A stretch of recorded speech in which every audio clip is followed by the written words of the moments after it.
Welcome in TNC Radio.live. This is Clutch Time Sports with Anderson and Banker. Good evening, everybody, wherever you might be tonight. I am Josh Banker, your co-host, along with Ivan Anderson and our producer, Mr. Tom Kelly. And Ivan, do you know what time zone you're in? Or do you know what state you're in at this point? How you doing? Oh, my goodness, JV. You know, you and I were going back and forth, texting each other, and I'm telling you, I'm exhausted. Got up at 2 o'clock in the morning, did my thing, got to, I was in Providence, Rhode Island, got on the plane by 6, landed in Chicago, hit Chicago to LA, got here by 12. I haven't slept since, 1 o'clock the night before. So I'm here. I'm ready to have some fun. Let's talk sports. Let's not talk about my Yankees. I just need them to win tonight. Well, Providence, whenever I hear Providence, Rhode Island, it reminds me of one of the most famous comedy movies of the 90s, my favorite, Dumb and Dumber. So, yes. You know, if you ever see any shaggin' wagons out there in Rhode Island the next time you're there, you'll know that Harry and Lloyd are still in business with their mutt cuts out there in Providence. But yeah, we got some interesting things still happening with baseball. We're in the LCS for both the National League and the American League. Yes. Yankees and Astros tied at 1 in the 4th in that one in game 1. The Padres came back today after being down 4-0 to defeat the Phillies 8-5. So that series is now knotted at 1, and they're heading to Philly on Friday. But tonight, Ivan, we're so honored and blessed. We're going to have ourselves an NBA preview night tonight. We took 3 weeks to get the football season ready, but we didn't quite have that much time to get the NBA previewed this year. So we figured that the best thing to do was bring in one of my good buddies and one of the, coolest Biola alumni around, aside from you and I, of course, Ivan. He's a writer for Sports Illustrated's Fan Nation. He covers the Clippers. He's going to be doing a pre- and post-game podcast as well after every Clipper game. We welcome Joey Lynn to the show. Joey, how's it going, man? It feels like it's been forever. I think it's been only like about a year since I've actually seen you in person.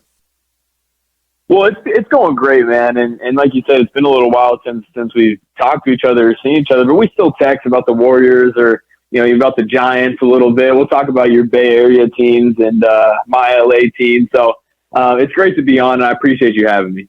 Oh yeah, we're so happy to have you. And covering the Clippers, I know that between Ivan and I, we've all heard the chatter that the Clippers are probably the sexy pick, at least right now, to possibly dethrone the Warriors out of the Western Conference this year. But in your honest opinion, you cover these guys every day. How many games do you think the combination of Paul George and Kawhi Leonard really need to be in there to create that buzz for the Clippers going into the playoffs? And of course, you have to get there anyway, but you feel like you got to have some momentum getting into that playoffs, and they really haven't played with each other for the last 2 years. I completely agree with you. I think it's one of the underrated aspects of the NBA world right now is the regular season. I think it's starting to become a little bit too underrated, where people look at certain teams like the Clippers or like the Nets and teams that have star duos or trios but have dealt with injuries and say, well, just kind of mail in the regular season and then head into the playoffs and see what you can do. I haven't really seen that play out all that well for teams in the past several years. If you look at the teams who have gone deep into the playoffs, more times than not, it's teams that were a top 3 seed, top 2 seed, maybe even teams that are in the conference finals are usually teams that were, atop their conference in the regular season. So for the Clippers, that's definitely something that they're going to have to place emphasis on. And I think the team knows that. That's one of the things that even starting in the preseason has been a message. After their last preseason game, they played a preseason game in Ontario at their G League facility. Ended up losing that game. They obviously didn't play their starters, heavy minutes or even into the fourth quarter at all. But Tyler was pretty upset after the game, saying that the team's mentality wasn't right going into it. And we asked Paul George about that today, actually, or yesterday. And he said he agreed. He said, it can be easy to say with just the last preseason game, it's not something that, is all that big of a deal. He said, but if you're trying to be a championship team, He said you have to have a championship approach every single day. And that doesn't mean you have to play your star players huge minutes every single night, but it means that the approach has to be there every single night. So I do think the Clippers are entering this season with that mentality. In terms of how many games Kawhi and PG are going to need, I don't really think that's as big of an issue because we've seen them have success together, and it just unfortunately got cut short in the 2021 playoffs. I think those two are really starting to find their footing as a duo in that playoff series versus Utah. They were probably the best 2 games that they have played together came in that series. So we've seen the duo have success. I don't think it's really a question of can this duo work. It's just more so can you put it together for an entire season and sustain long-term health. And I'm almost kind of tired of talking about the health thing because it's just such a big story, but it is a big story for a reason. And I think that that's going to be the most important thing. I think they're good enough. I think that they've really bolstered that roster since the last time Kawhi Leonard played. So I definitely think they have the pieces, but as we all know, you have to be healthy when the games matter. And I think they're going to take the proper approach this year and trying to make sure that their guys stay healthy. And one of the ways they're going to do that is by utilizing their depth. Hey, Joey, that's a good point. I got to ask you a question for my son because he is a diehard Clipper fan. He has been a Clipper fan since he was a little boy. We're still praying for his salvation, though, by the way, just so you know. He loves the Clippers. He loves the Lord, but, that's other priorities. He does. But he made an interesting observation, and one of the things he said, wow, I don't understand why they're starting Marcus Morris. I think I would have him coming off the bench and coming onto the court with that second lineup.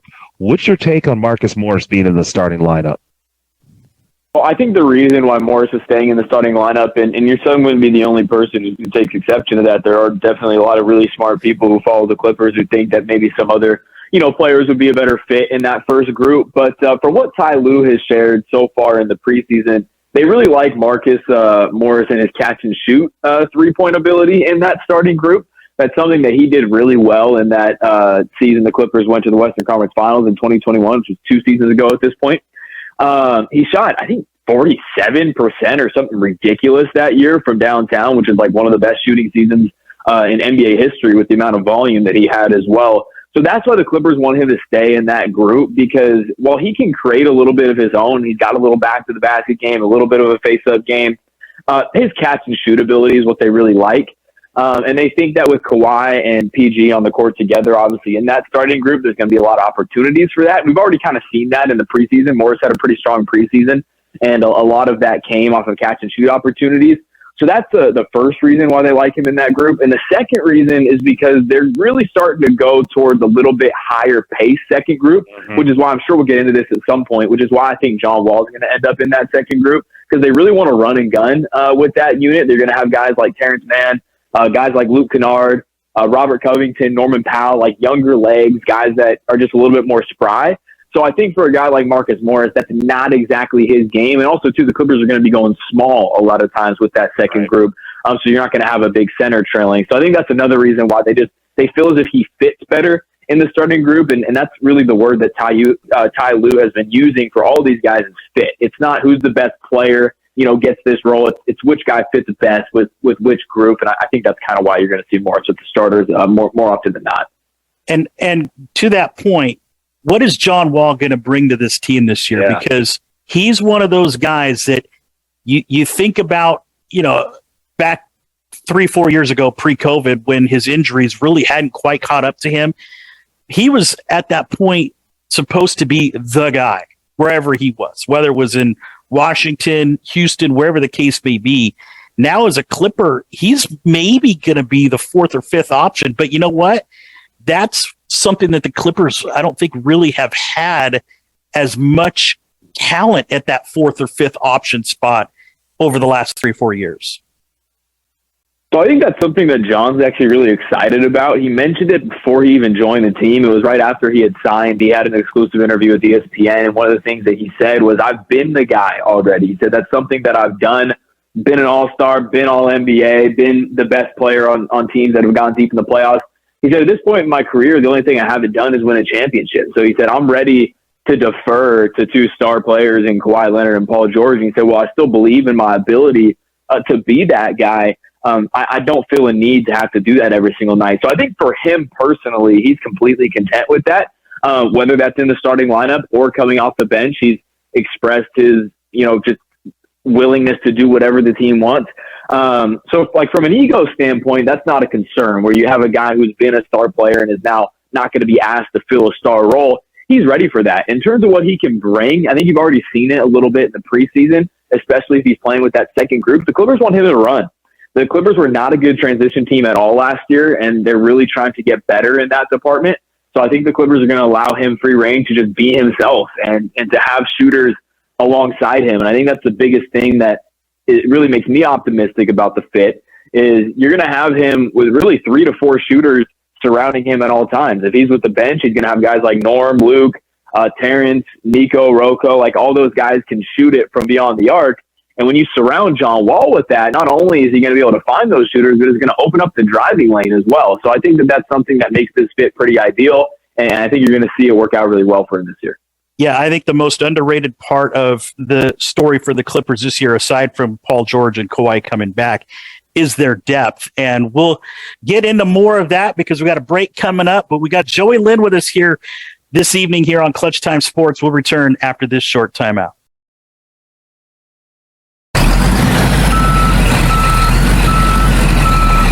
You're listening to TNCRadio.live. Remember to tune in to the Truckers Network radio show with Shelley Johnson weekdays at 3 p.m. Central, 4 p.m. Eastern. Finding the right healthcare plan and insurance agent can be a challenge. Truck driving can be a dangerous job, and drivers expose themselves to unique health risks. Health insurance is an expensive but necessary expense for truck drivers. It helps protect them from unexpected high medical costs. Although truck drivers should have a health plan, many don't. Some trucking companies offer health plans for truck drivers, but if you're an owner-operator or an independent contractor, you might have to find your own health insurance policy. The Truckers Network proudly partners with the Health Plan Partner to help our members learn about the options they have for health insurance. The Health Plan Partner is dedicated to helping members of the Truckers Network find and learn about what's available to them in the marketplace. Since 1985, the Health Plan Partner has helped their clients figure out the health insurance maze we're in. Here are 6 tips from the Health Plan Partner for finding the right health plan and agent for truck drivers. Review your options with an experienced agent that specializes in health plans and can guide you in the right direction, even if it's not a plan they offer. Determine your budget. There are options for any budget, but the adage is true: you get what you pay for, so beware. Have a list of your doctors, medications, and any health history. Some plans do require a health history. Review your current plan annually if you have one to see if there are better options and rates available. Plans can change constantly. Have the plans explained to you in detail and ask a lot of questions and role-play various situations. Quite a few times we only find out what the plan doesn't cover when we need it. Again, find an agent you feel comfortable with. You need to be able to trust them and call for guidance and questions anytime. With over 25 years of experience, Health Plan Partner wants to help truckers find the right health insurance plan. Hope Savara here. Tune in every Monday night at 8 p.m. Eastern on TNCRadio.live for my new show, The Driver Life Podcast. From your feet to the food you eat, from cellular health to how your cell phone affects your health, from how you move to improving your sleep. I believe it's the small, simple changes that lead to the big results in your life so that you can feel good again. We cover it all here on the Driver Life Podcast, every Monday at 8 p.m. Eastern on TNCRadio.live.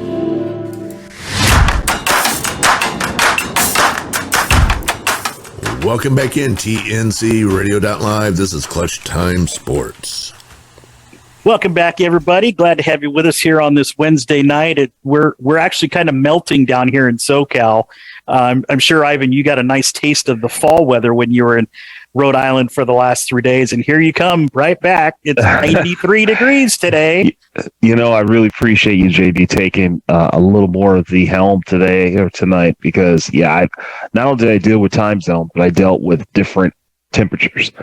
Average temperature on my body for the last 5 days has been 48 degrees. I get back here, I'm sweating like a pig, and I can't believe how hot it is. I'm in my Lyft getting home, and he's got the air blasted, and he's telling me, it's like 95, 96 degrees. So, I'm all over the place. Well, yeah, we had some big thunderstorms and stuff over the weekend when you were gone, but when Monday came around, everything started turning around. But okay, this is not a weather program. This is a sports show. And we, of course, welcome back in Joey Lynn, who's joining us for the hour. You can follow him on Twitter at Joey, Joy, or EY, and then LINN and an underscore at the end. And Joey, give the listeners a little props for your podcast pre and post game for Clipper games. Yeah, I actually recorded the first episode today. I plan on airing it either tomorrow before or after the game. It's kind of still a bit of a work in progress because the page is a brand new page called the Sporting Tribune, started by Arash Markazi, and of course Arash is established. He's done work for the Times, ESPN, all that. He's finally starting his own thing. He reached out to me and asked if I wanted to be his Clippers guy. Obviously, my Clippers writing is already pretty tied up with Sports Illustrated, but I kind of pitched the idea of doing a podcast instead, and he really liked that. So we're going to be doing that. The plan is to have one sit-down episode a week, and then also have pre and post game coverage. So that's the plan as of right now. Like I said, still a bit of a work in progress because we just have to iron out some of the logistics. But I'm super excited about that. I've never hosted my own podcast. I've obviously appeared on so many, but never really had my own thing. So I'm excited to get that going. And where can they find that? So it's not live yet, but once it will be live, you can pretty much find it on all your podcast platforms. It'll be on Spotify. It'll be on your Apple Podcast app. And then I'm planning to also utilize my YouTube page a little bit, which is Clips Combo, same as my Instagram, and post some of the clips on there just to kind of, create interest around the pod. And that's kind of where a lot of pods are going nowadays. They have the audio format, but also the video format. So we're going to try to do both of those. But I'll definitely promote it, on Twitter and stuff like that once it is up and let people know where to find it. But I appreciate you asking about that. Oh yeah, no problem. Cool. And Ivan, I know as we went to break, you were wanted to talk some more LA basketball, but not necessarily the Clippers. So what you got? It was a really good segue what he was just talking about, because his podcast is going to sign on after the game tomorrow. Joey, quick two-part question, really. How important is that game for the Clippers to set a tone against the Lakers tomorrow? And the other part of that question is, the guy that I've been there's two guys I've really been keeping my eye on the Clippers bench or that come off the bench, and that's Robert Covington and Batum. What is their expectation of those two guys for this season? So the first question about setting a tone, honestly, when you look at these two teams, especially the way their last 7 games have gone, the Clippers have won the last 7 matchups against the Lakers, and going back obviously even further than that, it gets a little bit worse when you look at the last 10 years. But in terms of setting a tone, I don't think it's that as much as it is just not losing to a bad team. That was something the Clippers struggled with the last couple of seasons, where they kind of let their foot off the gas pedal against some lesser opponents. That shouldn't be an issue. 1, because it's opening night, and 2, because it's the Lakers. But just because they have LeBron James and Anthony Davis back and healthy, I mean, they have not looked good with that duo since really the bubble. It's been pretty rough since then for them. So if you're the Clippers, you expect to win this game. You definitely want to avoid a letdown. But I don't really think it's as much of setting a tone as it maybe would have been back a couple of years ago when the Lakers were expected to be in contention. And you thought, okay, maybe is this a Western Conference Finals preview? Unless some serious changes happen for the Lakers, I don't anticipate them being in that tier. So because of that, I think it's less about setting a message as much as it is just making sure you take care of business against the team that you're supposed to beat. And then your second question, talking about Rocco and Batum, both those guys are going to have a really big role this year, specifically because the Clippers are not going to run out of backup center. The Clippers are going to go small when Big Zoo sits. The plan right now is to take Zoo out about midway through the first, bring him back with the bench group. But while he sits, you're probably going to see a guy like Robert Covington come in and play the backup 5. And maybe on some nights it'll be Nicholas Batum. I lean a little bit more towards Rocco because he's just probably a little bit better rebounder, a little bit more switchable defensively. So I think because of that, you're probably going to see him get the nod in that role. But Nicholas Batum is going to have a big role for sure. You're definitely going to see him out there getting a lot of catch and shoot opportunities, probably off of John Wall driving kicks. So they expect him to be what he's been the last couple of seasons, and that's a knockdown three-point shooter, a versatile defender, a connector on offense, and really just one of the better glue guys in basketball. So I think his role doesn't change much. As far as Covington, don't expect him to shoot like the 46% clip or whatever ridiculous clip he shot from deep when he came over to the Clippers last year in those last 20 or so games. But, he's going to get another opportunity to get a lot of clean looks from deep. The Clippers really like his switchability defensively, especially if they're going to go small. He's got really quick hands still, even at this stage in his career. So I think he's going to be big for them as well. And I got to ask you. Go for it, JB. I just got to ask about this because, my son played in that division, the Trinity League division, and played against this guy, Brandon Boston. Is he going to fit on this team? I like his game. He's young. Do the Clippers have the patience for him to come along? He's not going to play this year, at least right away, unless the Clippers have injuries or the Clippers are load managing or something like that. He's definitely not going to be in the 11, 12-man rotation. The Clippers are probably going to go pretty close to 12 deep to start the year because of what I mentioned in the first segment about trying to make sure guys like Kawhi, PG, Wall, and some of their other veterans aren't overextended. But I don't see Brandon Boston being in that early season rotation. Not that he's incapable. I think he's shown a lot in the summer league and in training camp and in his time last year. But it's just not time for that yet. He's still really young. I mean, second-round pick. I think people forget that because of how well he played in his opportunities last year. He was selected really near the end of the draft. I think it was like 51st or something like that. So because of that, there's no rush with Brandon Boston. I think the Clippers know what they have in him. They have a guy who can be a future spark off the bench potentially, like people like to compare him to Lou Williams a lot. I think Lou's become pretty underrated. Like the player that he became for the Clippers, I think that would be like a pretty tall ask for a guy like Brandon Boston. But that type of role where you bring a guy off the bench and he gives you like instant offense, I think that is a pretty realistic ask for Brandon Boston's future. Does he have potential to be even better than that? I think so. I think his length and really just his overall mentality gives him an opportunity to really have the sky be the limit for him. But in terms of this season, it's just not really time for that yet. The Clippers are in win now mode. This is time to play your best, most trusted rotation players. And a guy like Brandon Boston, I think, is just a testament to how deep this Clippers team is, because on most nights, guys like him, Amir Coffey, and others aren't going to play, when in reality on other teams, they'd probably be firmly in the rotation. So I think it's going to benefit the Clippers. And Lord willing, they don't have any significant injuries this year, but they will have guys get banged up. They will have guys that are going to be resting, especially in some of those back-to-backs that they have. I believe they have over half of their back-to-backs come in the first half of the season, so they're going to have a lot of guys resting. And maybe on a night like that, you see Brandon Boston get his number called. But outside of that, probably not in the rotation, but definitely a guy that the Clippers are happy to have. Well, and if the expectations for the Clippers continue to be as high as they are, Brandon Boston could be a pretty interesting trade chip too down the line if the Clippers feel like they need to get an actual backup center for Zubac or somebody like that. This is just my opinion, of course. I'm not the Clippers guy, but the depth of the Clipper. I mean, they gave up so much to get Paul George, but one of the most underrated trades in the NBA over the last couple of years was bringing Norman Powell in from the Blazers for a sack of magic beans. Really, I mean, no offense, Eric. No offense, Eric Bledsoe, but I mean, he's unsigned for a reason right now. Well, Rocco and Norman Powell. I mean, seriously.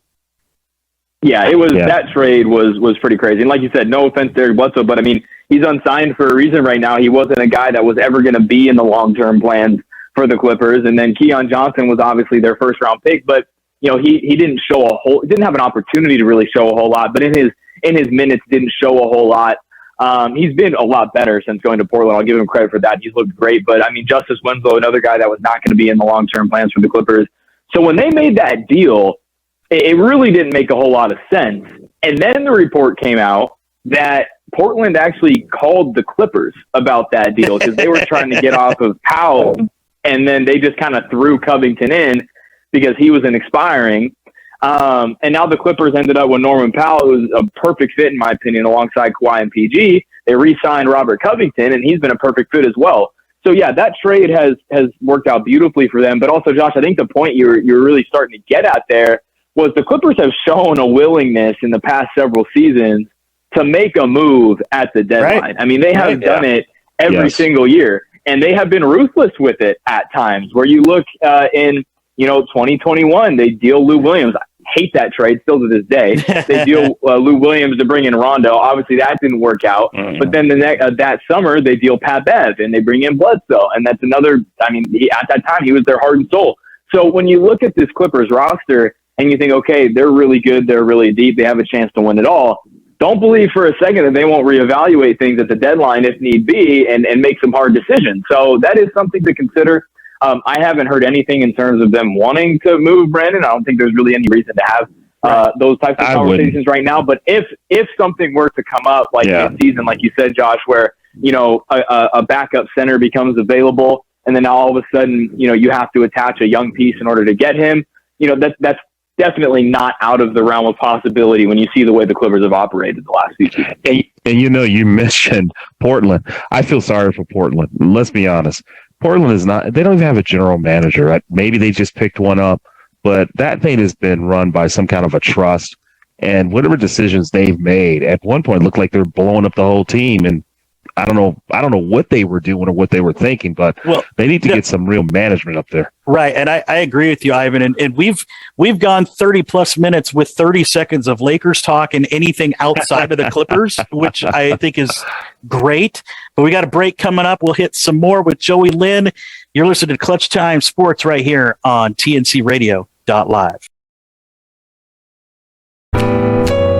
Hi, I'm Hope Savara. Join us every Monday on TNC Radio Live at 7 p.m. Eastern. It's Building Strong Minds.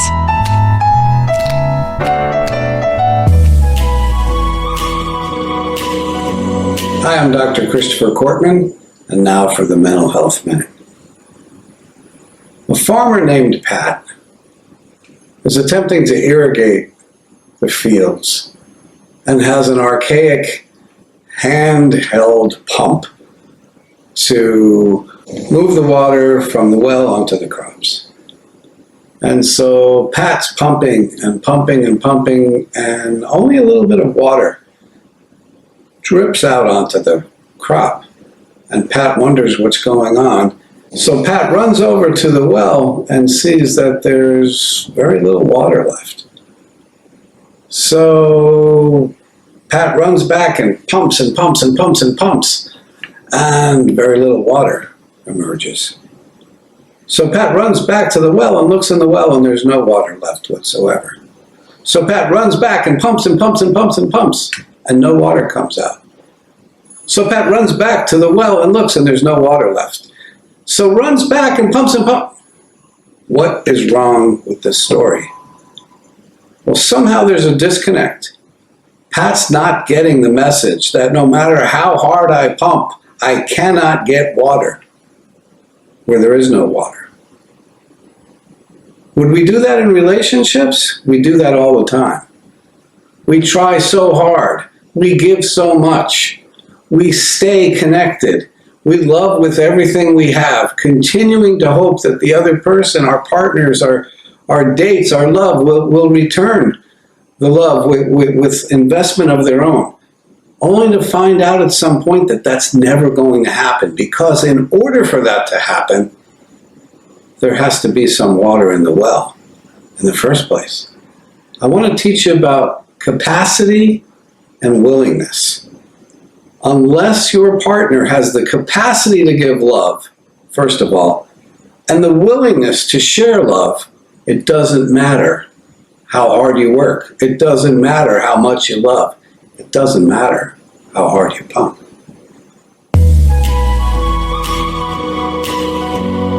The Hot Shot Secret Facebook page gets a lot of robust Q&A about diesel problems and their solutions. We listen to our customers. Here are their words straight from their mouths about Hot Shot Secret Everyday Diesel Treatment. Our fans call it EDT. I'm John Sharp, a.k.a. Jay Sharp from Newburgh, Pennsylvania.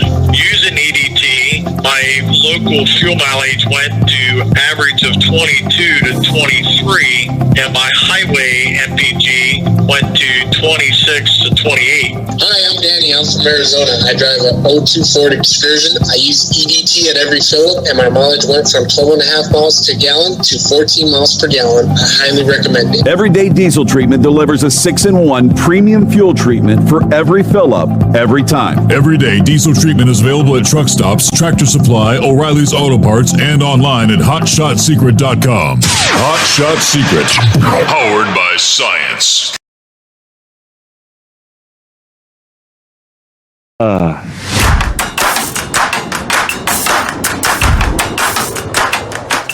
Welcome back, TNC Radio.live, Clutch Time Sports, Anderson Banker. Welcome back, everyone. Josh Banker alongside Ivan Anderson here, Clutch Time Sports on this Wednesday evening. I know we've been talking a lot of NBA. We're going to continue that here in just a second. But before we get on to that, Ivan, you and I finally get our fantasy football matchup against each other this week. Oh, just this week? Just to let you know. So, make sure that lineup gets set. All those guys get taken care of. This is your one and only warning. When's the last time you won a trophy? When's the last time you won? 3 years ago. 3 years ago. Okay. Yeah. I realize I haven't won one. I'm playing good this year. And I also realized that I made a very bad mistake in my lineup because I shouldn't have lost this week by the lousy 3 points. Oh, that was, the war of attrition this week. Yeah. But anyway, we could talk fantasy football all night too, which we've done before. But we got our special guest, Joey Lynn, who's with us tonight. We've basically spent the first 35 minutes of our show talking all Clippers, maybe 30 seconds of Lakers and everything else. But we were talking off air, Joey, about the rest of the league being very top heavy and very bottom heavy. And it'll be interesting to see. I think this is just my opinion, but with all the noise out of the Eastern Conference between Milwaukee, Brooklyn, Philly, I still don't understand why Boston isn't getting the love they deserve. You know what's funny? I've had that same thought because you look at what they did last year and you look at what they've done this offseason. I think they've gotten better this offseason, bringing in Brogdon, and obviously losing Robert Williams for the first few weeks is going to hurt. But that team is built for the playoffs, in my opinion. I think they have switchable wings. I think they have good interior defense when Williams gets back. Decent perimeter defense, and their guard play has gotten a lot better now with Brogdon. Point of attack defense, obviously got the best probably point of attack defender in basketball, Marcus Smart. So that team has the pieces. I think the reason why they're not getting the respect is, as good as Jason Tatum is, I still just don't think people put him in that tier one category with like the Stephs and the KDs and LeBron and Kawhi and those guys. Even though I think he's proven that he's right there, I still just think that the casual fan is not really considering him to be on that level, even though he outplayed Durant in that opening round. Even though he wasn't great, like Tatum wasn't great, Durant was just horrible in that opening round. Obviously, Boston got the sweep. So I would agree with you. I think the Celtics are to be out east. You definitely always got to throw Milwaukee into the mix.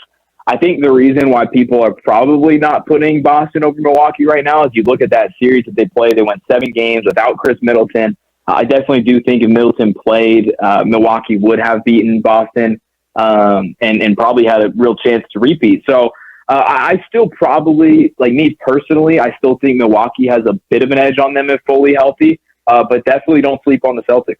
Well, and I think this goes back to something that you talked about earlier in the show. We talked about the fact that it's hard to bring in pieces and establish a culture. And the Celtics are doing it kind of like the Warriors have really done it over the last few years. Yeah, they brought in Durant for a time. Yeah, they brought in Wiggins, but the core of the Warriors have been homegrown talent, where the same thing is happening with the Celtics. And I think that's just not sexy within today's NBA. And the onus being put on teams that have a chemistry and a culture just doesn't, it's not, it's not newsworthy. It's not going to make headlines. So yeah, I think they get slept on a little bit because they don't necessarily have the Jordan Poole and Draymond Green going at each other, or, the Durant offseason drama with him asking for a trade and all that stuff. It's just an interesting dynamic with how the Celtics, who've got to the Eastern Conference, know how to develop players. For the first time in a long time, Cleveland has turned to that developing players, and now Boston. But I think what happens is when you have a backcourt between Tatum and Brown, I think when you have those two, people like to see in their mind, the fan has this idea of, I got to see that guy take over the game, not share the ball, be the man. And that's not the way Boston plays basketball. I see that as well. And I think one of the things that stands out to me, and I think, rightfully so, but you look at the last 10 years of NBA basketball, and I don't have it in front of me right now because it's off the top of my head, so I hope I say this correctly. But I believe in the last 10 years, every single NBA championship has been won by a team who either had LeBron James, Steph Curry, Kawhi Leonard. The last 10 years, that's how it's gone. Yeah. So when you look at a team like Boston, obviously Tatum and Brown are great, but are either one of those guys in a Steph Curry tier, in the LeBron James tier, in a Kawhi Leonard tier? I'm a little bit hesitant to say yes, because when you look at the NBA Finals, I think that Boston, had probably a little bit deeper team than the Warriors did. The Warriors, towards the end of that run, they didn't have like that reliable guy after, like Steph, Wiggins, and even Clay was kind of shaky, and obviously Poole stepped up. Really saw how Boston got to the finals. I mean, they were beating you in a lot of different ways. They had Horford stepping up and having big games. Obviously, you expect to see that from Tatum and Brown. But the Warriors, they won that series because Steph Curry won them that series. And Steph, that game that he had in Boston, I think it was game 4, if I'm not mistaken. Oh my goodness. Game 3 or game 4. I really don't think I've ever seen anything like that. I don't think Boston has a guy who's capable of doing that right now.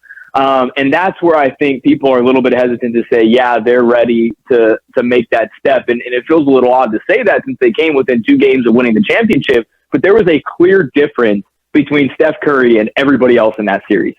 So because of that, I think that's where some of the hesitancy comes from. And history kind of proves that right. Because like I said, over the last 10 years, you've had to have like a certified tier 1 guy. Right. Can Tatum become that? I think he can. I think he has the ability to become that, but he's just still young. He is, absolutely. And that's why I'm super optimistic about, what he can become. But I still think he's like a notch below that tier right now. So when it really gets down to it, a guy like Steph is going to have that upper hand. Well, there's a click. There's a click in there, JB and Joey. You guys see it. That even LeBron had to learn it. He had to. If you look at that series when they came back, being down in 2016, there was another button that LeBron James pushed. Oh, for sure. There was something inside his head that just clicked over to another level. And you saw it in Kobe, you saw it in Magic, you saw it in Michael Jordan, you saw it in Giannis. I mean, look at the difference that Giannis went from 1 year to winning this championship. There was something in his brain that clicked over. And I would have to agree with Joey on that. I don't think that that's there yet. The question that I have is, can he do that with Brown on the team with him? Can he do that with Brown in that backcourt with him? I think so. I think he can. I think people have had that same conversation with Kawhi and PG, especially people kind of forget it now since we're a year removed. But after PG really took off when Kawhi went down in the 2021 playoffs, and again, I'm going back to the Clippers. It's not the main point, but I'm just using it as like a reference here. People started saying, is PG better without Kawhi? Is Kawhi better without PG? And I don't really think that's the case. I just think players have an ability to elevate their game when their co-star goes down. We saw it with Chris and Blake back in the Lob City days. They used to do that all the time. People had the exact same conversations. So when you look at this Celtics team, I think they complement each other well. I think Jaylen Brown is a guy that obviously has the ability to break down the defense on the ball, but he's become a really good three-point shooter. So I think that helps. Neither one of those guys have to have the ball to be successful. Both of those guys can create off the ball. So I think that makes the fit, realistic going forward. And I think too, like Josh brought up, this is their homegrown talent. This is so far, Jaylen Brown and Jason Tatum have been this era of Boston Celtics basketball. So because of that, I think that there's also an element there where these two guys want to see it through together. And really the way they look at it right now is we were 2 games away from making it happen. And I think that that's something that they're going to build on this year with some of the off-season moves that they made. Well, and they had a 2-1 series lead in that finals against the Warriors too at that point. But before we get out of here, just want to get you prepared, Mr. Lynn. I want to get your predictions after this next break. Get your thinking cap on. Get your Nostradamus prediction calculator out. We're going to take one last break and be right back with Joey Lynn. You're listening to Clutch Time Sports right here on TNCRadio.live. Great leaders challenge their people not to stop at the first right answer. Tighten the Lug Nuts is the book that will help you move past that first right answer to be more effective, more productive, and more successful. This book serves as a blueprint that can be easily applied by leaders, entrepreneurs, truckers, owner-operators, all of us in our everyday lives. This is one of the best leadership books you can read to help you accelerate towards your personal and professional goals. Plus, a portion of the proceeds will be donated to truckerschristmasgroup.org. Visit TightenTheLugNuts.com to order your copy today. This info blog on TNCRadio.live is brought to you by the Truckers Network at app.thetruckersnetwork.net. Mental health resources for truck drivers. Truck drivers are the backbone of America. They're the unsung heroes. Nearly every good consumed in the United States has been transported in a truck. Because of how challenging truck driving is, truck drivers often portray the image of being tough. Mental health is not a discussion that many truckers will have among each other. The truth is, truck drivers are human. They have their emotional and mental struggles just like every other working American. The only difference is that truck drivers face unique factors that put them more at risk for depression and other serious mental health issues. According to the Transport Workers Union, 1 in 5 truck drivers has experienced mental health issues. Depression and anxiety are the top mental issues that truck drivers face. Mental health resources for truck drivers. With truck drivers spending more time on the road than at home, it can be difficult to get help for their mental health struggles. Now, thanks to modern-day technology, truck drivers can get help right from their smartphones. Esper. Esper is a national behavioral health company with a mission to help people and organizations reach their full potential. Esper offers a continuum of behavioral health care from acute to chronic health conditions to leadership development, including Fit to Pass, a coaching program to assist professional drivers in maintaining good health and pass their DOT recertification physical exams. BetterHelp. BetterHelp is the world's largest e-counseling platform. They have access to licensed, trained, experienced, and accredited psychologists, marriage and family therapists, clinical social workers, and board-licensed professional counselors. To get starters, take a quick questionnaire and BetterHelp will match you with a therapist that's right for you. Mutts for Trucks. Mutts for Trucks is an organization that helps truck drivers find the perfect four-legged friend for the road. Their mission is to bring more good to a community that brings so much good to us. It's been proven that owning a dog can drastically decrease isolation, depression, and cardiovascular disease. The National Suicide Prevention Lifeline is a national network of local crisis centers that provides free and confidential emotional support to people in suicidal crisis or emotional distress 24 hours a day, 7 days a week. Their number is 1-800-273-8255. That's 1-800-273-8255. If you feel that you need help for your mental health struggles while on the road, we also recommend reaching out to your carrier and seeing what options they may have available for you. For more information on mental health, go to the blog section at The Truckers Network at app.thetruckersnetwork.net. Hey, rideshare drivers and gig economy workers, the host of TNC Radio.live, the Rideshare Rodeo Podcast, and the Gig Economy Podcast come together for news, talk, music, stories, laughs, and more. We're live Fridays at 7 p.m. Eastern, 6 p.m. Central, right here on TNC Radio.live.